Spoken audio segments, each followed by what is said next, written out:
প্রত্যেক দিনই রান্না করার সময় চেষ্টা করি একটা রান্না যদি ঝোলের হয় বাকি দুইটা ভর্তা কিংবা ভাজি করার জন্য, কারণ এক রকমের তরকারি দিয়ে আমাদের খাওয়া হয় না। আর আজকে কেন জানি না ভর্তা ভাজি কোনোটাই হলো না, দুইটাই ঝোলের তরকারি হয়ে গেল। এদিকে আমি মাছ বের করে রাখছি রান্না করার জন্য, আর আমাদের টুনি এসে বসে আছে, দেখেন মন খারাপ করে। কেন মন খারাপ করে আছে জানেন? এই মাছগুলো আছে পানির মধ্যে, ও পাও দিয়ে অনেক চেষ্টা করছে মাছগুলো তোলার, পাও ভিজে গেছে কিন্তু মাছগুলো তুলতে পারে নাই। তুলতে পারলে কিন্তু খেয়ে নিত, যে কারণে এখানে মন খারাপ করে বসে আছে। আসসালামু আলাইকুম, কেমন আছেন সবাই? আজকে আমি বাটা মাছ দিয়ে রান্না করব। এর আগে অনেকবার এই ঝিঙাটা ভাজি করা হয়েছে, কিন্তু ঝোল মতন করে একদিনও রান্না করা হয়নি। ভাবলাম আজকে ঝোল টাইপের রান্নাটাই করব। তো সুন্দর মতন আমি বাটা মাছটা কড়া করে ভাজি করে নিয়েছি। আর কড়া করে ভাজি না করলে কিন্তু বাটা মাছ খাইতে ভালো লাগে না। এই মাছটার অনেক কাটা হয়, আর কড়া করে ভাজি করলে অতটা কাটা বোঝা যায় না, যে কারণে আমি বেশ কড়া করে ভাজি করে নিয়েছি। তারপর সেই তেলের মধ্যেই আমি মশলা কষিয়ে নিয়েছি। আর তারপরে এই যে দেখেন ঝিঙা আলু সুন্দর মতন কষিয়ে নিলাম।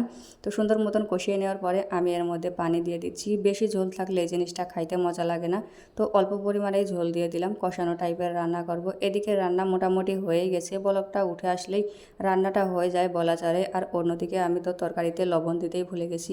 কেন জানি না, আমার মাঝে মধ্যেই এমনটা হয়, আমার লবণ দিতে একদমই মনে থাকে না। একদম শেষের দিকে গিয়ে লবণ দেই, আর শেষের দিকে লবণ দিলে কিন্তু খাইতে ভালো লাগে না। শুধু ঝোলের মধ্যে লবণ যায়, কাঁচা সবজির মধ্যে কিন্তু লবণ যায় না। তো কিছু আর করার নেই, দিতেই হবে, না দিলেও আবার খাওয়া যাবে না। অল্প পরিমাণে আমি লবণ দিয়ে দিলাম। তারপর এই যে দেখেন ঢাকনা দিয়ে ঢেকে দিয়েছি। আর ফাইনালি আমার তরকারিটা কিন্তু রেডি হয়ে গেছে। ঝোলটাও মোটামুটি কমিয়ে নিয়েছি। এদিকে আবার টুনির জন্য খাবার বানাতে হবে, কারণ টুনির মুখের সামনে থেকে মাছ নিয়ে আমি তো রান্না করে ফেলেছি, এখন ওকেও মাছ রান্না করে দিতে হবে। তো আমি কিছুটা টুনা মাছের মাথা ছিল অর্ধেকটা, সেইটাই এখন রান্না করে দেবো। অর্ধেকটা এর আগে খাইয়েছিলাম, আর বাকি অর্ধেকটা এখন রান্না করে দিচ্ছি। একটা বড় সাইজের আলু দিয়ে সুন্দর মতন উঠিয়ে দিলাম। আর তারপরে এইদিকে আরও একটা তরকারি রান্না করে নিয়েছি।